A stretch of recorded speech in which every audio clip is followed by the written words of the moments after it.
The privilege of a lifetime is to become who you truly are. Carl Jung wrote those words after surviving the darkest period of his life, a psychological breakdown so severe that he seriously considered ending his existence. For 6 years, Jung descended into what he called his confrontation with the unconscious, hallucinations, visions, and a complete dissolution of everything he thought he knew about reality. But here's what makes Jung's story extraordinary. He didn't just survive his breakdown. He used it to rebuild himself into someone stronger, wiser, and more resilient than he ever thought possible. Jung discovered that resilience isn't about avoiding the breaking point. It's about learning how to rebuild from the fragments of who you used to be. If you're watching this because life has shattered you into pieces, this isn't another motivational speech about thinking positive. This is about the brutal, beautiful process of using your brokenness as the raw material for building unshakable inner strength. Here's what's at stake. You're at a crossroads that will define the rest of your life. You can either let this breaking point destroy you, or you can use Jung's discoveries to transform your devastation into your greatest source of power. Right now, you might feel like you're drowning in psychological rubble. Everything that once defined you, your relationships, your identity, your beliefs about how life works, might feel like it's been obliterated. You wake up feeling like a stranger in your own life, wondering if you'll ever feel whole again. The pain isn't just emotional, it's existential. It's the terrifying realization that the person you thought you were might have been an illusion. And now you're left with this raw, exposed version of yourself that you don't know how to protect or heal. But here's what Jung discovered during his own psychological collapse. This breaking point isn't your ending. It's your beginning. The very experience that's destroying your old self is creating space for your authentic self to emerge. The question isn't whether you'll survive this. The question is whether you'll use this crisis to become who you were always meant to be. Jung called this process individuation, the journey from who you think you should be to who you actually are. And it always begins with a breakdown. Because sometimes you have to fall apart completely before you can put yourself back together correctly. Let me tell you about the night Carl Jung stood at the edge of his own sanity and almost didn't come back. This isn't just history. This is a roadmap for anyone who's ever been so broken that they couldn't see a way forward. In 1913, Jung was at the height of his professional success. He was Freud's chosen successor, the future of psychoanalysis. But underneath the public acclaim, Jung was coming apart. His break with Freud hadn't just ended a professional relationship. It had shattered his sense of identity and purpose. Jung began experiencing what he called a confrontation with the unconscious that was so intense it bordered on psychosis. He had vivid hallucinations of blood flooding across Europe. He heard voices. He saw figures that weren't there. He became convinced that he was losing his mind. Most terrifying of all, Jung began to feel like he was dissolving. The boundaries between his conscious mind and the chaotic realm of the unconscious were breaking down. He later wrote, "I was living in a constant state of tension. Often I felt as if gigantic blocks of stone were tumbling down upon me." For 6 years, Jung lived in this psychological hell. He couldn't work normally. He couldn't trust his own perceptions. He felt like he was being torn apart from the inside by forces he couldn't understand or control. But here's where Jung made the decision that changed everything. Instead of fighting his breakdown, he decided to explore it. Instead of trying to escape his psychological collapse, he chose to dive deeper into it. Jung realized that his symptoms weren't signs of mental illness. They were his psyche's way of forcing him to confront parts of himself he'd been avoiding. The hallucinations, the visions, the overwhelming emotions, they were messages from his unconscious mind demanding to be heard. This is Jung's first resilience discovery. Your breakdown isn't happening to you. It's happening for you. Most people try to medicate their psychological pain away, distract themselves from it, or pretend it doesn't exist. But Jung discovered that the fastest way through psychological devastation is to go directly into it, not recklessly, but consciously. Think about your own breaking point. What if the very thing that's destroying you is actually trying to save you? What if your depression is your psyche's way of forcing you to stop living a life that isn't truly yours? What if your anxiety is your unconscious mind warning you that you're betraying your authentic self? Jung began documenting his experiences in what he called the Red Book, a leather-bound journal where he recorded his conversations with the figures in his visions. He treated his breakdown like a sacred journey into the depths of his own soul. This wasn't escapism. This was the most courageous act of psychological archaeology ever attempted. Jung was excavating his own unconscious mind, bringing light to the darkest corners of his psyche. And slowly, something miraculous began to happen. The chaos started to organize itself. The terrifying figures in his visions began to communicate wisdom. The overwhelming emotions began to reveal their hidden purposes. Jung discovered that his breakdown wasn't a malfunction of his psyche. It was his psyche's way of forcing him to evolve. The old version of himself, the version that had tried to live up to Freud's expectations, society's demands, and his own ego's desires, had to die so that his authentic self could be born. This is the foundation of psychological resilience, understanding that sometimes you have to let your old self die so your true self can live. But recognizing this pattern is only the first step. The real work begins when you learn to actively participate in your own psychological rebirth. And that's where Jung's first resilience technique becomes essential. Jung's breakdown taught him something that revolutionized psychology. The parts of yourself you're most afraid to face are often the source of your greatest strength. He called this the shadow, and learning to integrate it became his first technique for building unshakable resilience. Your shadow contains everything about yourself that you've decided is unacceptable. Your anger, your selfishness, your jealousy, your neediness, your rage. Most people spend their entire lives trying to suppress these negative qualities, pushing them deeper into their unconscious mind. But Jung discovered that this suppression creates psychological fragility. When you reject parts of yourself, you become incomplete. And incomplete people break easily under pressure because they're fighting a war on two fronts, against external challenges and against their own disowned nature. During his breakdown, Jung was forced to confront every aspect of himself he'd been avoiding. The aggressive, ambitious side that wanted power. The wounded child who desperately needed love. The dark, primitive instincts that civilization had taught him to suppress. At first, facing these shadow aspects was terrifying. Jung felt like he was looking into the eyes of a monster. But gradually, he realized that these weren't evil forces trying to destroy him. They were disowned parts of himself that contained tremendous energy and wisdom. Here's how shadow integration for strength works. Step 1. Identify your shadow triggers. Pay attention to what makes you irrationally angry about other people. The traits that make your blood boil in others are usually reflections of your own disowned shadow qualities. Do you hate people who are selfish? Your shadow probably contains suppressed needs and desires that you've never allowed yourself to express. Do you despise people who are weak? Your shadow likely holds vulnerability and pain that you've never allowed yourself to feel. Step 2. Dialogue with your shadow. Jung discovered that you can actually have conversations with these disowned parts of yourself. Find a quiet space and imagine the quality you hate most about yourself as a separate person sitting across from you. Ask this shadow figure, what do you want? What are you trying to tell me? What would happen if I stopped fighting you? This isn't about becoming your shadow. It's about understanding what it represents and how to channel its energy constructively. Step 3.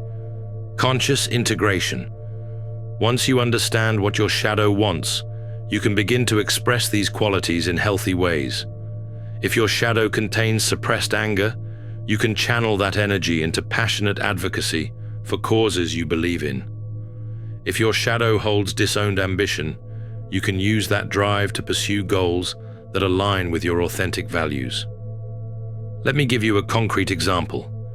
During his breakdown, Jung discovered that part of his shadow contained a fierce, almost ruthless ambition that he'd been ashamed of. Instead of suppressing this quality, he learned to channel it into his revolutionary work in psychology. The same ruthless drive that had once made him feel guilty became the force that allowed him to challenge established psychological theories and create entirely new approaches to understanding the human mind. When you integrate your shadow, you're not becoming evil or destructive. You're reclaiming the full spectrum of your psychological energy. You're becoming whole. And whole people are incredibly difficult to break because they're no longer at war with themselves. Most people's resilience fails because they're trying to be strong with only half of their psychological resources. They've disowned their anger, their darkness, their primitive instincts, all the qualities that could actually make them unshakable. Jung learned that true strength comes not from suppressing your shadow, but from befriending it. When you stop fighting the darker aspects of your nature and start channeling them consciously, you develop a kind of resilience that can't be destroyed by external circumstances. But shadow integration is only the beginning. Jung discovered that building lasting resilience requires a second, even more powerful technique. During the darkest phase of his breakdown, Jung discovered a technique so powerful that it didn't just help him survive his psychological collapse, it transformed him into one of the most innovative thinkers in human history. He called it active imagination, and it became his secret weapon for turning psychological devastation into creative renewal. Active imagination isn't meditation, visualization, or positive thinking. It's a direct dialogue with your unconscious mind that allows you to access wisdom and healing that your conscious mind can't provide. Here's what happened to Jung. As his breakdown intensified, he began having recurring visions of a wise old man who would appear and offer cryptic guidance. Instead of dismissing these experiences as hallucinations, Jung began engaging with this figure in conscious conversation. The old man, who Jung later named Philemon, became his internal guide through the labyrinth of his psychological collapse. Through their dialogues, Jung gained insights that no amount of rational analysis could have provided. Jung realized that active imagination wasn't just a coping mechanism, it was a direct line to the healing intelligence of his unconscious mind. And anyone going through a psychological breaking point could learn to use this technique. Here's how active imagination recovery works. Phase 1. Enter the dialogue space. Find a quiet place where you won't be interrupted. Sit comfortably and allow your mind to become still. You're not trying to empty your thoughts. You're creating space for different kinds of thoughts to emerge. Ask yourself, what does the part of me that's suffering want to tell me? Then wait. Don't force an answer. Let images, words, or feelings arise naturally. Phase 2. Personify your inner wisdom. Often, your unconscious mind will present guidance in the form of figures, an older version of yourself, a wise woman, an animal, or even abstract symbols. Don't judge these images. Engage with them as if they were real people with important information. Ask these figures, what do I need to know about my situation? What am I not seeing? What wants to emerge from this breaking point? Jung discovered that these inner figures often have access to perspectives and solutions that your conscious, rational mind simply can't reach. Phase 3. Integrate the guidance. The insights you receive through active imagination aren't meant to stay in your imagination. They're meant to be translated into real-world action. If your inner figure tells you that your depression is a call to abandon a career that's crushing your soul, you need to seriously consider making that change. If your inner wisdom reveals that your anxiety is protecting you from a relationship that's harmful, you need to listen to that guidance. Let me give you a practical example. Sarah was going through a devastating divorce that had shattered her sense of identity. Using active imagination, she began dialoguing with a figure that appeared as a phoenix, a bird that dies and is reborn from its own ashes. The phoenix told her, "You think this divorce is destroying you, but it's actually burning away everything that was never truly you. The pain you feel is not death, it's birth." This insight helped Sarah reframe her entire experience. Instead of seeing herself as a victim of circumstances, she began to see her divorce as a necessary destruction that was making space for her authentic self to emerge. Jung used active imagination throughout his breakdown to access guidance that his rational mind couldn't provide.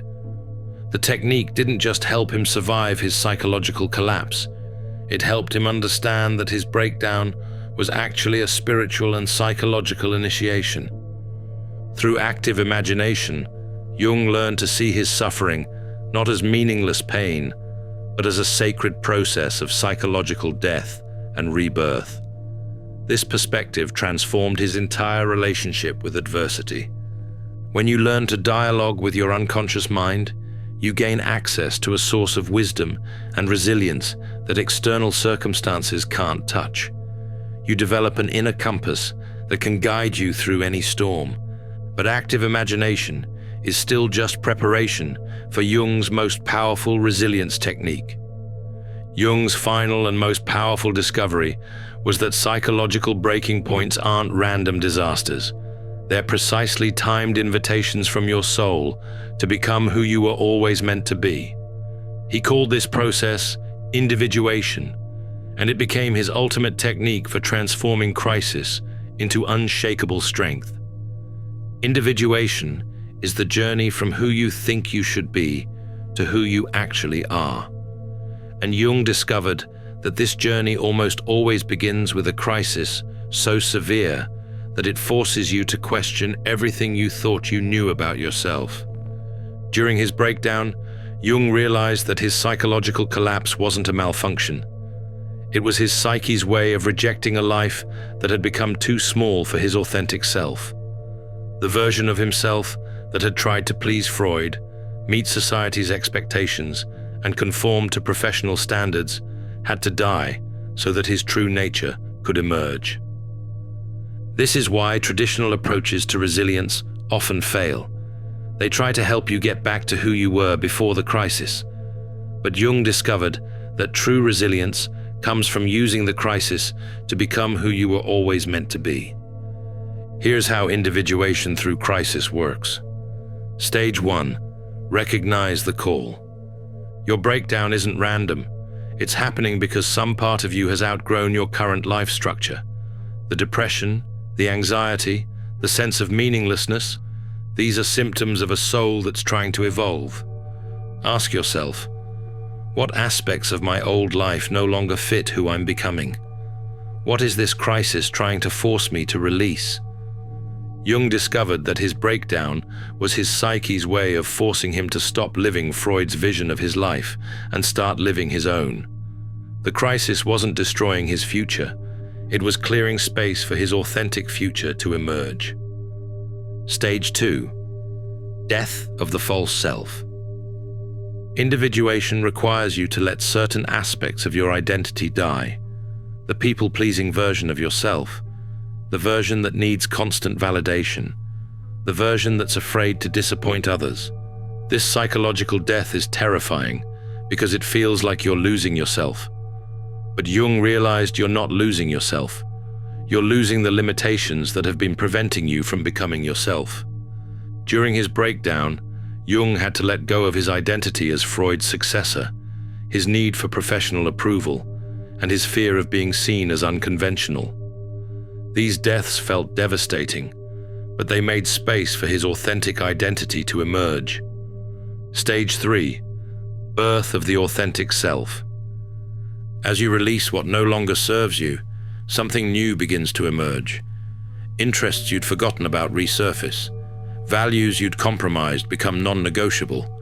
Talents you'd suppressed begin to demand expression. This isn't about becoming a completely different person. It's about becoming more fully yourself, the person you would have been if you'd never learned to edit yourself for other people's comfort. Jung's breakdown ultimately led him to develop revolutionary theories about the unconscious, dream analysis, and psychological types that changed the field of psychology forever. But he could never have made these contributions while he was still trying to be the person Freud wanted him to be. Stage 4. Integration and service. The final stage of individuation is using your authentic self to serve something larger than your personal healing.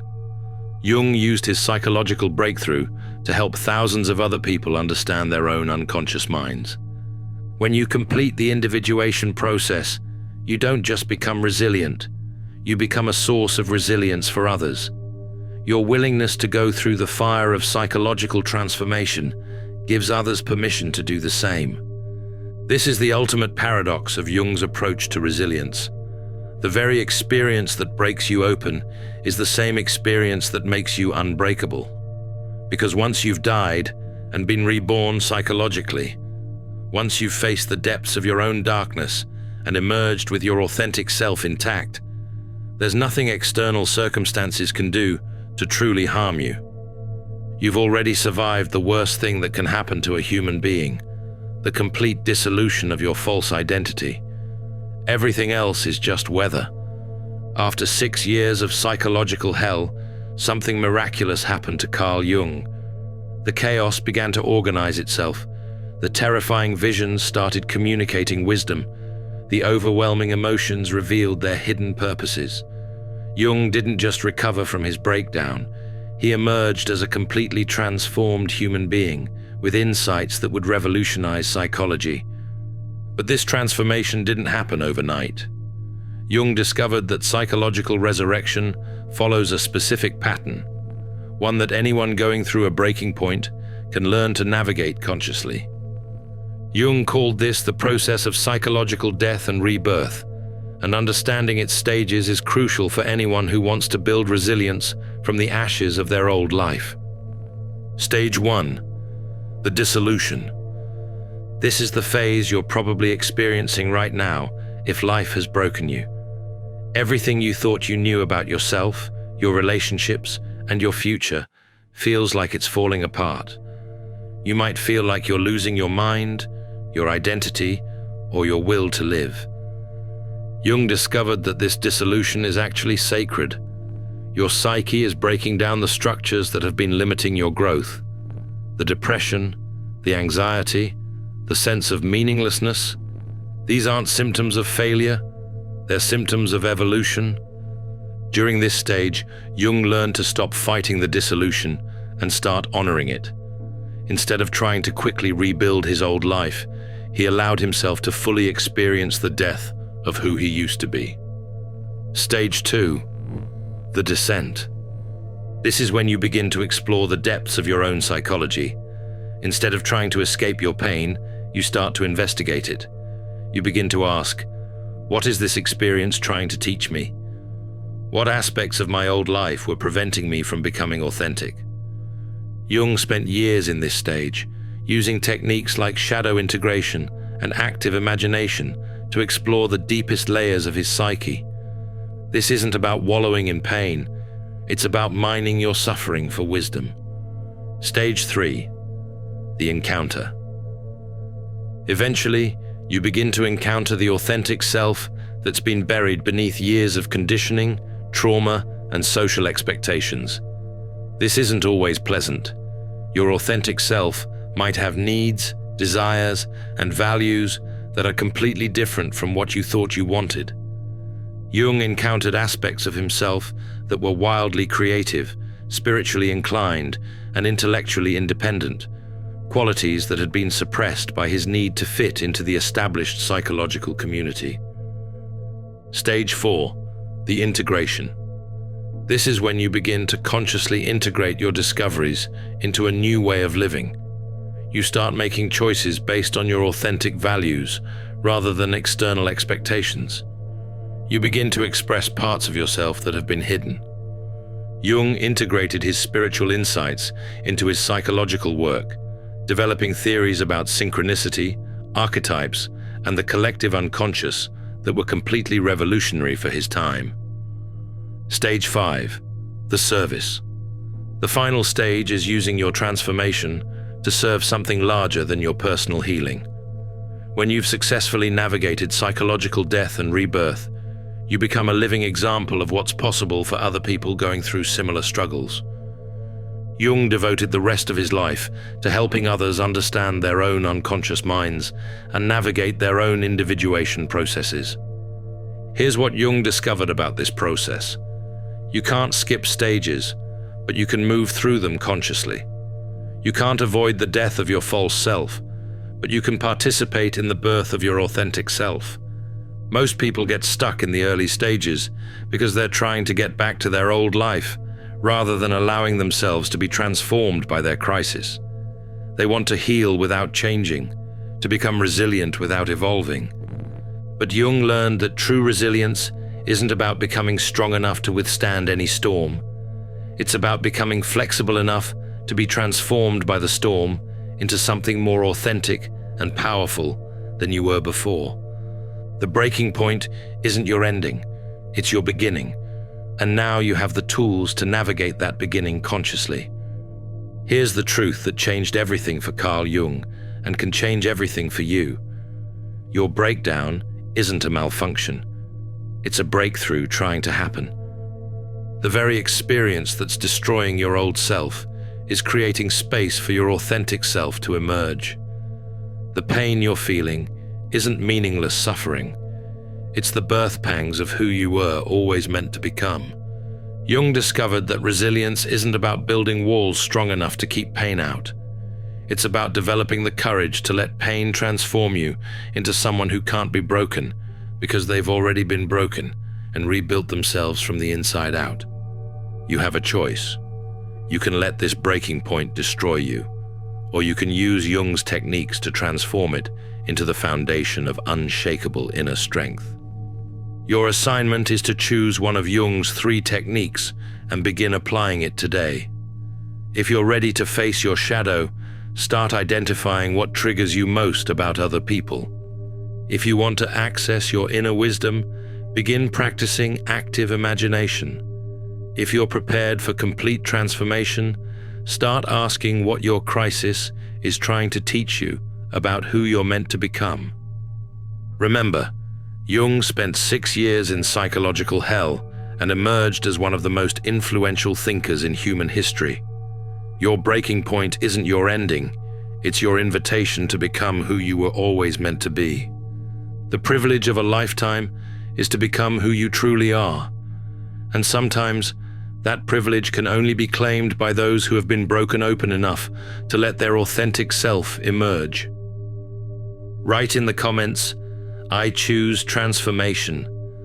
Let's build a community of people who understand that our greatest strength comes not from avoiding pain, but from allowing pain to forge us into who we were always meant to become. If you're ready to dive deeper into Jung's revolutionary approach to psychological healing, check out my video on Carl Jung's shadow, The Dark Truth About Your Hidden Self, where I reveal how everything you hate about others is actually showing you what you need to integrate within yourself to become whole. See you in the next dimension.